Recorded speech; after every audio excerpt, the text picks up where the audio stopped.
Well, today we're really all about helping museums listen to makers and helping them think about ways that museums can be used for new and creative purposes.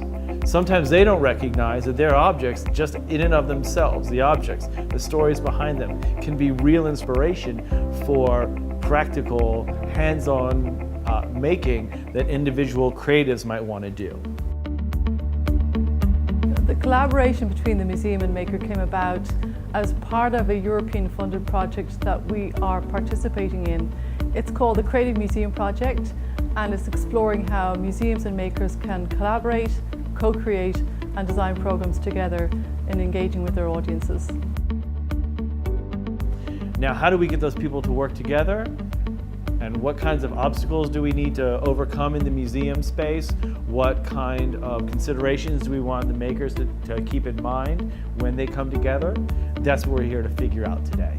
Museums and makers can work together by opening doors and creating opportunities, as well as looking at creativity from a bottom-up practice. What I'm really interested in is what do museums need to do systemically to radically increase the amount of creative engagement with their collections? How can museums be more open? How can museums share the types of resources that makers can really take advantage of? And I think that through these types of conversations that we're having today, we're starting to suss some of those things out.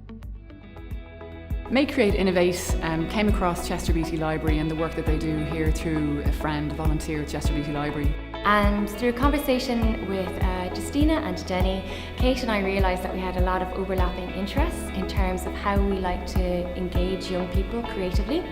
So Make, Create, Innovate is a relatively new entity, and I think one of the most valuable outcomes from our relationship to date with Chester Beatty Library has been the tremendous support that we've gotten as a cultural and educational institution in our capital city.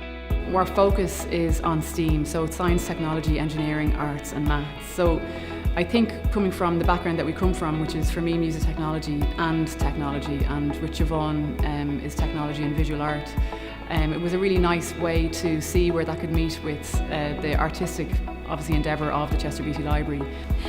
So something that Kate and I are very interested in, as well as working with young people, is working with adult learners, lifelong learners, and people that have skills in many different professions, such as makers, artists, museum workers. The Chester Beatty Library has a history of interaction with many different demographics, as visitors, as researchers, as contributors to their many programs.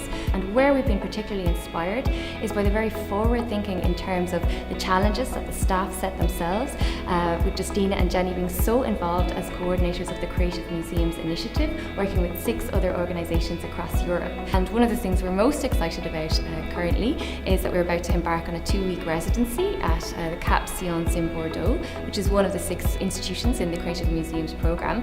And that's all been made possible with the encouragement of the Chester Beatty Library, and we're hoping that this will kind of lead onwards to more fruitful engagement with the museums programme and perhaps future collaborations.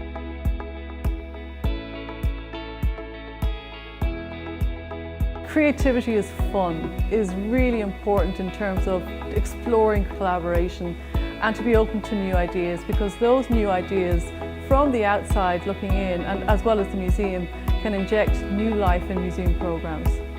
One thing that I'd like people to take away today is that museums and makers working together can make awesome stuff.